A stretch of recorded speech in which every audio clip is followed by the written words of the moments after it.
কাঠমান্ডুর থামেলের hotel nomad থেকে বেরিয়ে দোকানপাট দেখে, আর্ট গ্যালারি দেখে, মোবাইল রিচার্জ করে ডিনার করে ফিরব।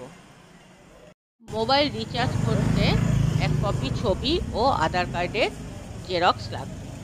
এখানে এলে লোকাল সিম অতি অবশ্যই নেবেন, কারণ আপনাকে যে কোনো সময় হোটেল মালিক বা গাড়ির ড্রাইভারকে যে কাউকে ফোন করার দরকার হতে পারে। প্রয়োজনে মেম্বার বেশি থাকলে একাধিক সিম নেওয়া উচিত হবে। থামেলে ঘুরলে সত্যি বিদেশি কান্ট্রি লাগে। এখানে একাধিক মানি এক্সচেঞ্জ করার কাউন্টার রয়েছে। আপনারা বীরগঞ্জ ছাড়া কাঠমান্ডু পোখরা যে কোনো জায়গায় মানি এক্সচেঞ্জ করে নিতে পারেন, তার জন্য কোনো এক্সট্রা চার্জ লাগবে না। বীরগঞ্জে আমাদের ঘোড়াওয়ালা এমন জায়গায় দাঁড় করিয়েছে যেখানে মানি এক্সচেঞ্জের সঠিক কাউন্টার ছিল না, ফলে আমাদের কাছ থেকে মানি এক্সচেঞ্জ করার জন্য 1% এক্সট্রা চার্জ নিয়েছে। সেই জন্য সঠিক এক্সচেঞ্জ কাউন্টার থেকে মানি এক্সচেঞ্জ করাই ভালো। 100 ইন্ডিয়ান কারেন্সি সমান 160 নেপালি কারেন্সি। নেপালের কাঠমান্ডু ও পোখরা ঘোরার সময় সবচেয়ে ভালো অক্টোবর থেকে ফেব্রুয়ারি। এখানে গরম ও বর্ষা এড়িয়ে চলাই ভালো। এবার আমরা আর্ট গ্যালারিতে প্রবেশ করব।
हमारा नाम रत्नाकाजी साबके। और कितना साल हुआ ये आर्ट गैलरी? 25 साल हो गए। 25 साल हुआ।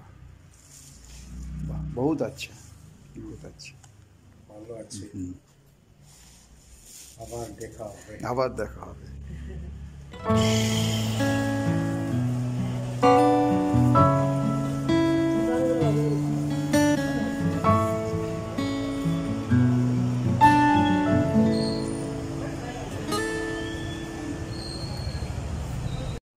যশোল ভোজনালয়ে ডিনার করলাম, খাবার টেস্টফুল, দামও রিজনেবল।